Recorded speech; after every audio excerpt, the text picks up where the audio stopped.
నిన్న మొన్న నేను గాని మిత్రుడు పవన్ కళ్యాణ్ గారు గాని మొత్తం ఒకసారి చూసాం లెక్కలన్నీ. ఇంకా లెక్కేస్తున్నాం, అంతుబట్టడం లేదు మాకు. ఎక్కడెక్కడ అప్పు తెచ్చారో, ఎక్కడెక్కడ ఖర్చు పెట్టారో, ఏ దొంగలు ఎంత దొంగలు చేయబోయారో అన్ని లెక్కలేస్తున్నాం. అందుకే రాబోయే రోజుల్లో మొట్టమొదటి కేబినెట్ లో రాష్ట్ర వాస్తవ పరిస్థితులు మీకు తెలియడానికి 7 వైట్ పేపర్లు పబ్లిసైజ్ చేస్తున్నా. నేను ఒకే ఒక విషయం మిమ్మల్ని అందరినీ కోరుతున్నాను. నేను చాలా సార్లు మీకు ఒక మాట చెప్పాను, ఈ రాష్ట్రం మనది. మేము ఈ రాష్ట్రానికి ట్రస్టీలు మాత్రం. కొంతమంది దొంగలు, స్వార్థపరులు ఈ రాష్ట్రాన్ని మొత్తం దోచేసే ప్రయత్నం చేశారు, మీకు నష్టం చేసే పరిస్థితికి వచ్చారు. అయితే మీలో చైతన్యం వచ్చి రాష్ట్రాన్ని కాపాడుకోవాలని నిలబడి మొన్న ఎన్నికల్లో ఊహించిన విధంగా చాలా మంది ఎన్నికల ముందు భయపడ్డారు. కానీ పోలింగ్ స్టేషన్కు వచ్చిన తర్వాత ఒక సైలెంట్ రెవల్యూషన్ వచ్చింది, పెద్ద ఉద్యమం వచ్చింది.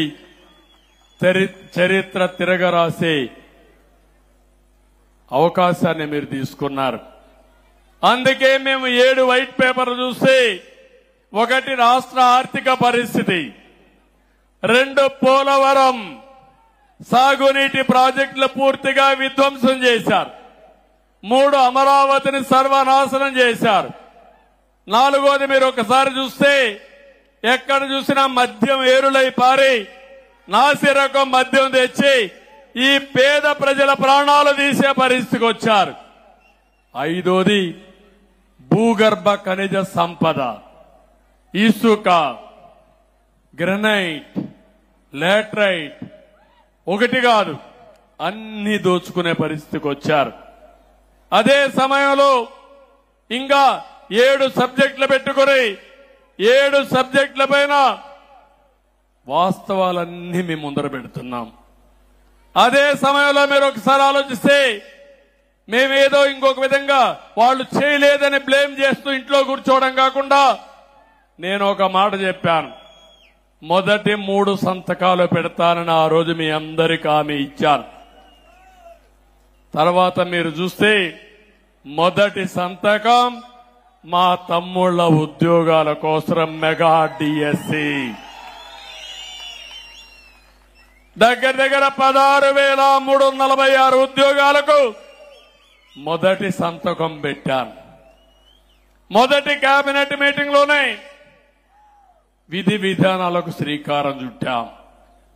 తొందరలోనే ఉద్యోగ నియామకాలు చేసి మొట్టమొదటిసారిగా డిఎస్సి ద్వారా మా తమ్ముళ్లకి నిరుద్యోగులకు ఉద్యోగాలు ఇచ్చే బాధ్యత మాది. అన్ని రకాలైన టీచర్ పోస్టులు ఇస్తున్నాం.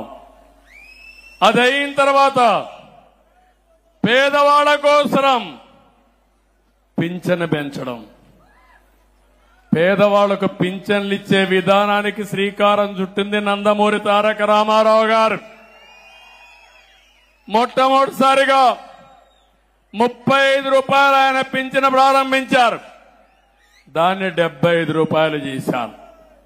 2014 నేను ముఖ్యమంత్రి అయినప్పుడు 200 రూపాయలు 1000 రూపాయలు చేశాను, 1000 రూపాయలు 2000 రూపాయలు చేశాను.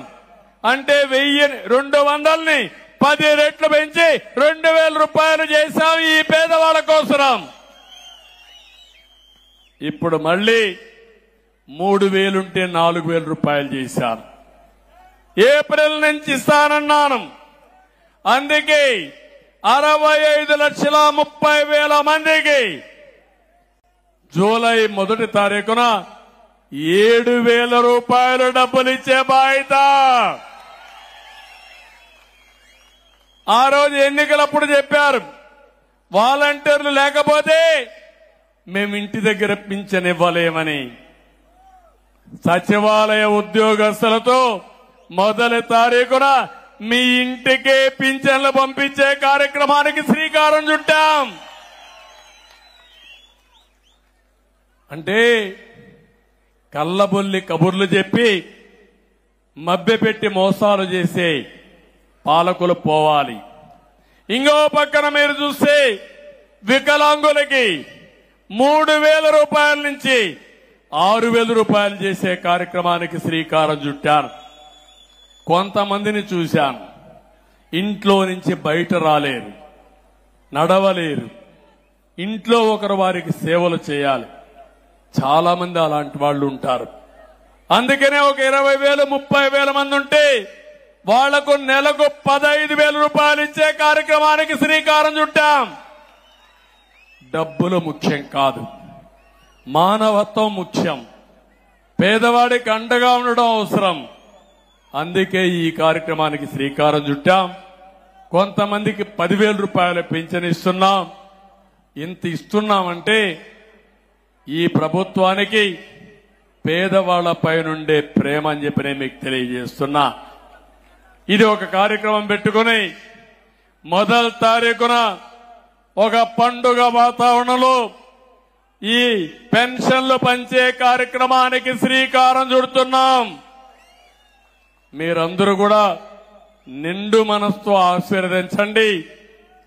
ప్రతి ఒక్కరు కూడా మీరు ఎక్కడికక్కడ ఈ ప్రభుత్వం చేసే మంచి కార్యక్రమాలకి మీరు కూడా అండగా ఉండాలని మిమ్మల్ని అందరినీ కోరుతున్నా.